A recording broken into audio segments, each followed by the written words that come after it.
Hello, আসসালামু আলাইকুম। আসলে একদম নতুন মা যারা তাদের জন্য এই ভিডিওটি করা। আসলে অনেকে জানেন না, বাচ্চা জন্মের পর পর আপনাদের শিশুরা একটা রোগে আক্রান্ত হয়। সেই রোগের নাম হচ্ছে ইনফ্যান্টাইল কলিক, অর্থাৎ বাচ্চা এত বেশি কান্না করবে, আসলে পরিবারের সব সদস্য, মা বাবা আত্মীয় স্বজন সবাই অনেক বেশি নার্ভাস হয়ে যান এবং এদিক সেদিক ছোটাছুটি করেন, ডাক্তারের পর ডাক্তার বদল করেন। কিন্তু একটা জিনিস সবাই করতে ভুলে যান, সেটি হচ্ছে মায়েদের ডায়েট। এটা আসলে অনেকে বিশ্বাস করেন না। যারা বিশ্বাস করেন না তাদের জন্য এই ভিডিও না, আপনি এটা অ্যাভয়েড করতে পারেন। কিন্তু যারা বিশ্বাস করবেন, আমি আমার রেগুলার প্র্যাকটিসে আসলে যেটা সব সময় মায়েদের বলি, আপনার বাচ্চা যদি অতিরিক্ত কান্নাকাটি করে, সন্ধ্যার পরে যদি অতিরিক্ত কান্নাকাটি করে, বাচ্চার যদি অতিরিক্ত গ্যাসের সমস্যা হয়, তার যদি পটি করতে সমস্যা হয়, তাহলে আমি একটা ডায়েট দিই মায়েদেরকে, আসলে কিছু খাবার অ্যাভয়েড করতে বলি। তো এটাই হচ্ছে আসলে ডায়েট।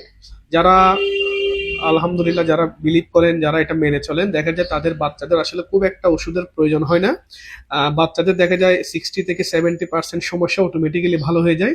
তারপরও 3 মাস পর্যন্ত ইনফ্যান্টাইল কলিকের একটু সমস্যা থাকবে। সো এখন আপনি যদি নতুন মা হয়ে থাকেন, কোন খাবারগুলো আপনি অ্যাভয়েড করবেন যদি আপনার বাচ্চা কলিক সমস্যা থাকে? প্রথমত হচ্ছে বাঁধাকপি, ফুলকপি, তারপর হচ্ছে আপনার মসুর ডাল, তারপর হচ্ছে পেঁয়াজ, রসুন এবং ঝালযুক্ত খাবার বা মশলাযুক্ত খাবার। আরেকটা হচ্ছে শাক।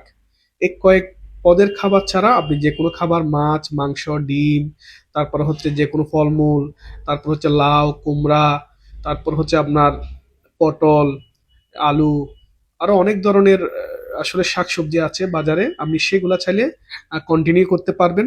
তাই আমি যারা নতুন মা আছেন, যে আসলে বাচ্চার কান্নার জন্য বাচ্চার আসলে মা বাবারা নার্ভাস হয়ে যাচ্ছেন, তাদের ক্ষেত্রে এই ছোট একটা মেসেজ, এটা আমি সবসময় আমার চেম্বারে দিয়ে থাকি। আপনারা মশলাযুক্ত ঝালযুক্ত খাবার, আর পেঁয়াজ, রসুন, তারপর হচ্ছে আপনার এই যে শাক, মসুর ডাল, বাঁধাকপি, ফুলকপি, এগুলো একটু অ্যাভয়েড করার চেষ্টা করবেন। ইনশাল্লাহ দেখবেন আপনার বাচ্চার সমস্যা অনেকটাই কি হয়ে যাবে, নিয়ন্ত্রণে চলে আসবে। তো সবাইকে ধন্যবাদ, ভালো থাকবেন।